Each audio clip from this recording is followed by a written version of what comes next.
నిన్ననే మీరు చూశారు, ఏదైతే ప్రకాశం బ్యారేజ్ పైకి 3 పడవలు పంపించాడు. ఒక్కొక్కటి 30 టన్నులు ఇనుము వేసిన పడవలవి నేరుగా వచ్చి 11,20,000 క్యూసిక్స్ ఆఫ్ వాటర్ పోతా ఉంటే అది వచ్చి కొట్టింది.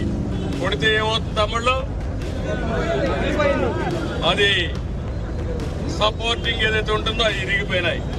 అదే కాలం గాని కొట్టుంటే ప్రకాశం బ్యారేజ్ కొట్టుకోబోయేది. ఎవరిని చూస్తే వైఎస్ఆర్ కాంగ్రెస్ బొమ్మలు వేసుకొని ఆ గుర్తులు కలర్లు వేసుకొని వాళ్లే వచ్చి కొట్టే పరిస్థితికి వచ్చింది. అంటే వీళ్ళకు పడవలుంటే దాన్ని లంగరేసి కట్టేసుకోవాలా లేదా అని మిమ్మల్ని అడుగుతున్నా. అది తప్పవునా కాదా అని మిమ్మల్ని అడుగుతున్నా. వీళ్ళు ఏం చేయాలి తమ్ముళ్ళు? ఇప్పుడు బుడమేరులో గంటలు పెడతారు. ప్రకాశం బ్యారేజ్ పైన పడవలు పంపించి ఆ ప్రకాశం బ్యారేజ్ని